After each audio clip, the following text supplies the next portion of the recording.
Hello civil engineers. तो दोस्तों आज के इस वीडियो में हम डिस्कस करने जा रहे हैं रीइंफोर्समेंट चेकलिस्ट को। रीइंफोर्समेंट चेकलिस्ट को डिस्कस करने से पहले तो ये समझ लेते हैं कि चेकलिस्ट होती क्या है, चेकलिस्ट क्यों जरूरी है, क्या बेनिफिट है चेकलिस्ट को, क्या फॉलो करना चाहिए नहीं करना चाहिए। दोस्तों चेकलिस्ट वो एक डॉक्यूमेंट है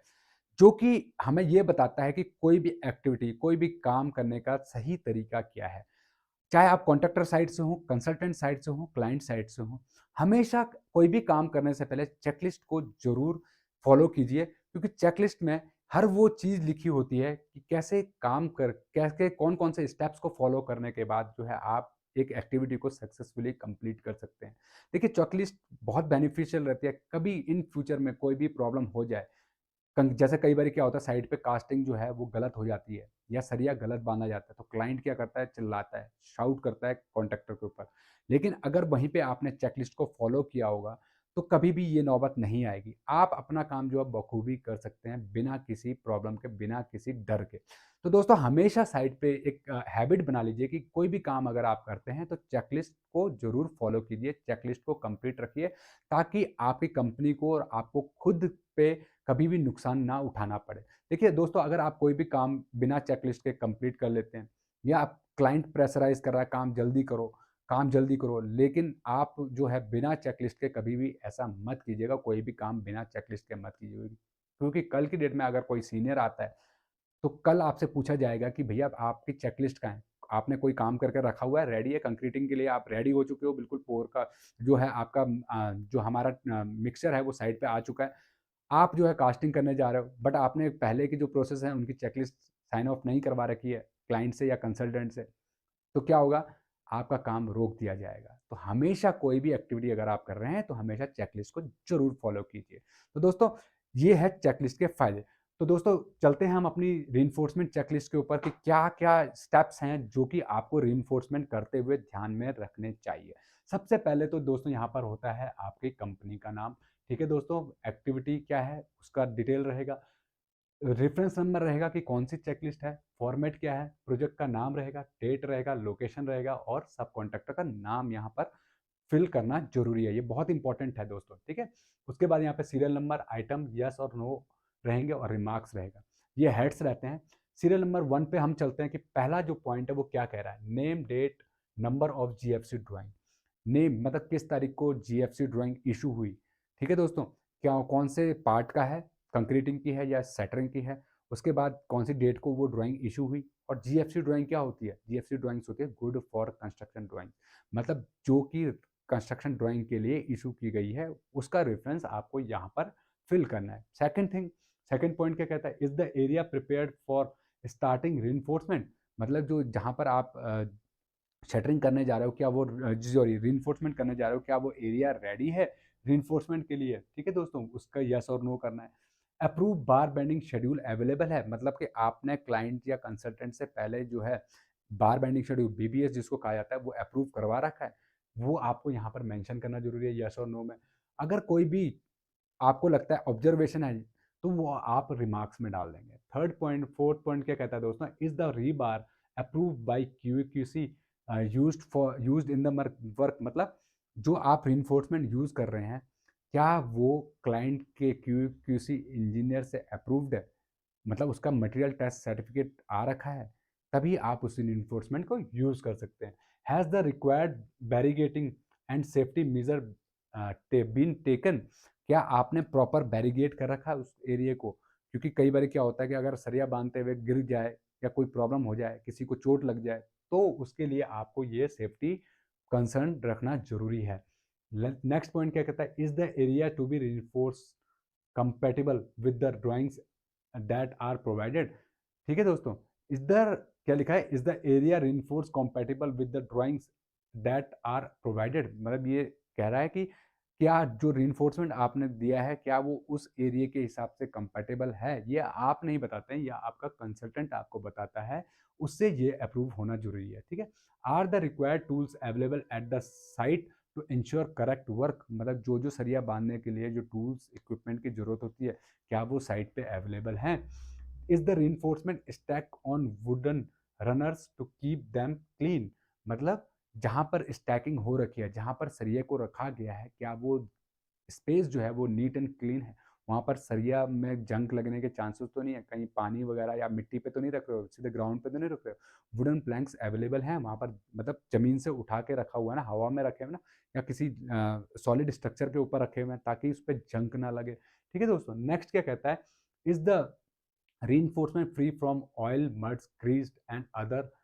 कंटामिनेशन। मतलब क्या है कि वो जो सरिया जो आप यूज़ कर रहे हो, क्या उस पे ऑयल तो नहीं लगा हुआ है, मिट्टी तो नहीं लगी हुई है, ठीक है दोस्तों, ग्रीस वगैरह तो नहीं है। क्योंकि जब इस तरह के जो पार्टिकल्स होते हैं किसी रीइंफोर्समेंट के ऊपर, तो वो कंक्रीट को पकड़ते नहीं है, उस पर ग्रिपिंग नहीं बनती है, तो वो बॉन्डिंग नहीं हो पाती है जो कि होनी चाहिए थी। आपने देखा होगा ऑयल जो है मजबूती पकड़ नहीं बनाने देता है ना,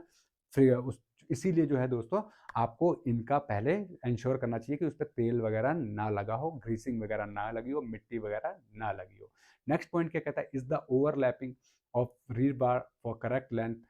है ना, लैप्ड आर स्टैक्ड, जो कि आप रीबारिंग के लिए जो हम लोग लैप लेंथ दे रहे हैं वो प्रॉपर है कि नहीं है, वो आपको इंश्योर करना जरूरी है। नेक्स्ट पॉइंट कहता है दोस्तों, has the anchoring been checked, जो एंकर आप कर रहे हो, जहाँ अगर मान लो कोई वर्टिकल बार है, सरिया कॉलम का सरिया बांध रहे हो, तो उसके लिए आपने एंकरिंग प्रॉपर रखी हुई है, ऐसा तो नहीं है वो डगमगा रहा है ना, तो उसके लिए जो है आपको एंकरिंग जो है वो प्रॉपर देखनी पड़ेगी। ठीक है, तो दोस्तों इस चेकलिस्ट को कंटिन्यूस करने से पहले आपको बताना चाहेंगे कि परफेक्ट इंस्टीट्यूट फॉर सिविलियंस अपने सिविलियंस के लेके आ रहा है 399 के अंदर क्वांटिटी सर्वे सीखने का मौका, जिसमें कि आप एस्टिमेशन, बिलिंग एंड टेंडरिंग एक ही कोर्स के अंदर और मात्र 399 रुपये में परफेक्ट इंस्टीट्यूट फॉर सिविलियंस के live online interacting and interesting classes के अंदर सीख सकते हैं। दोस्तों ये वर्ल्ड की most affordable civil engineering online live quantity surveying classes है, जहां पर कि आज इंडिया से नहीं, इंडिया से बाहर से भी सिविल इंजीनियर सीख रहे हैं और अपने आप को जो है बना रहे हैं एक सर्टिफाइड क्वांटिटी सर्वे। तो दोस्तों अगर आप भी सीखना चाहते हैं तो आप भी ज्वाइन कर सकते हैं मात्र 399 रुपये में। और इसमें हम क्या क्या सिखाते हैं, study of architecture and structural drawing, unit conversion, quantity takeoff from architecture, structure drawing with the help of AutoCAD and Excel, BBS, rate analysis, BOQ preparation, variation, valuation, escalation, reconciliation, standard deviation, rolling margin, RA bills, WPR, DPR, MPR कैसे prepare होती हैं, tenting कैसे की जाती है, रीबारिंग कैसे की जाती है, प्लान शिफ्ट, एक्सेल, एपिकोड, AutoCAD and many more other things. Means complete quantity survey आप सीख सकते हैं मात्र 399 रुपये में। आज पूरे देश भर से और दुनिया से student perfect institute for seniors की live online interacting and interesting classes के अंदर क्वांटिटी सर्वे सीख रहे हैं और बन रहे हैं एक प्रोफेशनल क्वांटिटी सर्वेयर मात्र 399 रुपये में। तो दोस्तों अगर आप भी सीखना चाहते हैं तो आप भी ज्वाइन कर सकते हैं परफेक्ट इंस्टीट्यूट फॉर सीनियर्स की online live interacting and interesting classes को। नेक्स्ट पॉइंट पे चलते हैं दोस्तों, जो कि है कि अगर are the development length for the columns BBS, जो एज पर द ड्राइंग जो कि हम डेवलपमेंट लेंथ देते हैं वो क्या बीबीएस के अकॉर्डिंग है। ठीक है दोस्तों, उसके बाद नेक्स्ट पॉइंट क्या कहता है, are the dowel for columns beam slabs, है ना, for the proper length as per the bar bending schedule, जो प्रॉपर लेंथ की जो है हम लोग डेवलपमेंट लेंथ देते हैं या फिर हम लोग लैप लेंथ देते हैं। कई बार जब वर्टिकल लैप लेंथ क्या होता है दोस्तों, जैसे हम लोग क्या करते हैं, लैप देते हैं कॉलम पे, तो उसके लिए जो है आपको लैप देना होता है, तो वो लैप आप प्रॉपर दे रहे हैं कि नहीं दे रहे हैं। तो वो जो जैसे हम ये देखिए, अगर हमारे रिइंफोर्समेंट बार इस तरह से आ रहे हैं, तो दोस्तों जब वर्टिकल बार को हम एक्सटेंड करते हैं तो कुछ इस प्रकार से हमें करने होते हैं। वैसे तो जनरली क्या होता है, 50% जो है हमें बार को एक लेंथ के ऊपर काटना होता है। मान लीजिए अगर आपके कॉलम में 6 सरिये नीचे से आ रहे हैं, ठीक है दोस्तों, क्या हो रहा है, 6 बार्स जो हैं, वर्टिकल बार जो हैं आपकी ऐसे आ रही हैं नीचे से, तो इसमें क्या होता है दोस्तों कि आपको 50% पे ही एक जो है लैप लेंथ देनी होती है, मतलब 50% पे ही आप एक बार में लैप दे सकते हो। तो मान लीजिए इस तरह से हमें लैप देना है, इस तरह से हमें लैप देना है, तो ये दोस्तों जो है ये लैप लेंथ प्रॉपर है कि नहीं है। लैप लेंथ जनरली 50D कही जाती है, 50D जो है लैप लेंथ कही जाती है। तो क्या वो 50D के हिसाब से है या depends also upon the grade of concrete के ऊपर भी ये चीज डिपेंड करती है। ठीक है दोस्तों, तो ये आपको इंश्योर करना है कि जो लैप लेंथ है वो प्रॉपर होनी चाहिए। नेक्स्ट पॉइंट क्या कहता है दोस्तों, नेक्स्ट पॉइंट कहता है कि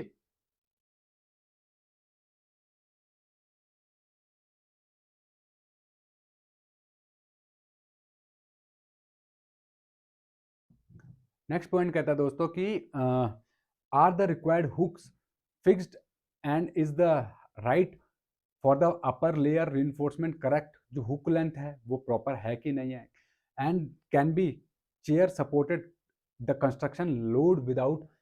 डेवलपमेंट ऑफ रीबार्स। देखिए क्या होता है दोस्तों, जब हम लोग चेयर्स देते हैं, चेयर्स क्या होती हैं, चेयर्स किस लिए प्रोवाइड की जाती हैं, चेयर्स इसलिए प्रोवाइड की जाती हैं ताकि हमारा जो दो रिइंफोर्समेंट है, मतलब अगर मान लीजिए ये आपकी बार्स, जो आपका सरिया है वो इस तरह से है, इस तरह से, तो हम लोग क्या करते हैं दोस्तों, यहाँ पर हम लोग चेयर्स प्रोवाइड करते हैं। कैसे? इस ढंग से हम लोग चेयर्स प्रोवाइड करते हैं, इस ढंग से आपकी चेयर्स रहती हैं। तो चेयर्स जो है कम से कम, एक तो पहली बात, चेयर्स में कम से कम जो है 12 का रीइंफोर्समेंट आपको प्रोवाइड करना पड़ेगा, अदरवाइज रीइंफोर्स चेयर प्रोवाइड करने का कोई मतलब ही नहीं बनता है। तो दोस्तों अगर आपका चेयर्स प्रॉपर है कि नहीं है वो आपको एंश्योर करना है, ठीक है दोस्तों। नेक्स्ट पॉइंट क्या कहता है दोस्तों कि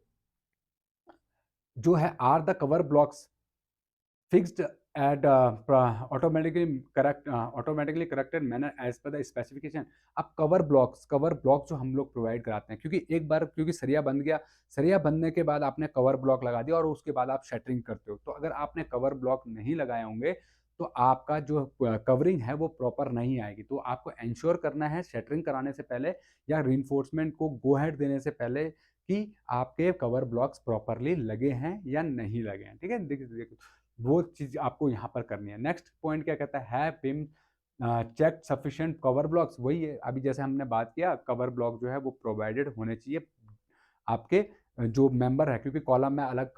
कवरिंग होती है, स्लैब में अलग होती है, बीम्स में अलग होती है, और आपको ध्यान रखना पड़ेगा कि कौन से मेंबर की आप रीइंफोर्समेंट चेक कर रहे हो, तो उसके हिसाब से उसकी कवर भी प्रॉपर होनी चाहिए, ठीक है दोस्तों। उसके बाद क्या लेगा, कंस्ट्रक्शन लोड्स, वो चीज़ ठीक है दोस्तों, ये आपके जो है हमारा ये कंसल्टेंट चेक करता है क्या लिखा हुआ है इसमें, इज द रीबार जो है assemble well tied and construction loads and force, मतलब जो आप रीइंफोर्समेंट दे रहे हो क्या वो हवा वगैरह से जो है, या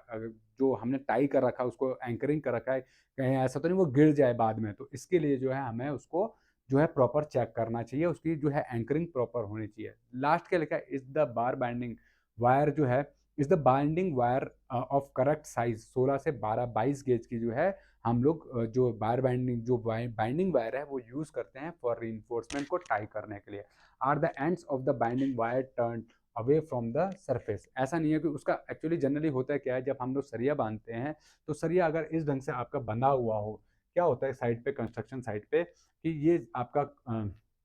जो है दोस्तों, जब हम लोग सरिया बांधते हैं तो वहाँ पर क्या होता है कि जब हमने सपोज कीजिए ये हमारा सरिया है, तो इस ढंग से जो है हमारा सरिया बंधा हुआ है, तो जो हमारा एंकरिंग होता है, एंकरिंग क्या होता है, जो हम लोग सरिया बांधते हैं तो उसकी जो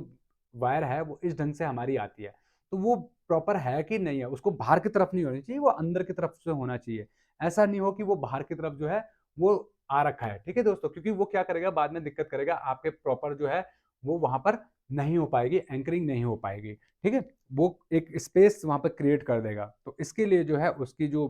टाई करने के बाद उसका जो फेस होना चाहिए वो अंदर की तरफ होना चाहिए। नेक्स्ट क्या कहता है दोस्तों, has the consultant inspected the reinforcement before the concreting has started, मतलब वही हमने बात किया ना, इसमें कुछ पॉइंट ऐसे थे जो कि एक साइट इंजीनियर नहीं कर सकता है, जिसको कि एक कंसल्टेंट ही अप्रूव कर सकता है। तो ये जानना जरूरी है कि क्या जो आपने रीइंफोर्समेंट चेक की है उसको एक स्पेशलाइज, एक प्रोफेशनल कंसल्टेंट ने अप्रूव किया है। तो दोस्तों ये कुछ पॉइंट्स थे जो कि बहुत इंपॉर्टेंट थे हमारी रीइंफोर्समेंट को गो हेड देने से पहले, मतलब कंक्रीटिंग करने से पहले या शटरिंग करने से पहले हमें ये स्टेप्स फॉलो करने चाहिए अपने काम को बेहतर ढंग से परफॉर्म करने के लिए। तो दोस्तों चेकलिस्ट बहुत इंपॉर्टेंट होती हैं। होप्स हो कि ये चेकलिस्ट जो है आपको समझ में आई होगी, आपको समझ में आ गया कि क्या प्रोसेस हम लोग फॉलो करते हैं before go for the concreting work और शटरिंग वर्क। तो दोस्तों अगर वीडियो पसंद आया तो लाइक जरूर कीजिए और चैनल को सब्सक्राइब करना ना भूलेगा, और ऐसे ही इंफॉर्मेटिव वीडियोस हम लाते रहते हैं हमारे यूट्यूब चैनल के ऊपर, और भी बहुत सारी चेकलिस्ट हम लाने वाले हैं। तो चैनल को सब्सक्राइब जरूर कर लीजिए और सीखिए सिविल इंजीनियरिंग स्किल्स को perfect institute for civil engineers के साथ। Thank you friends, thanks for watching.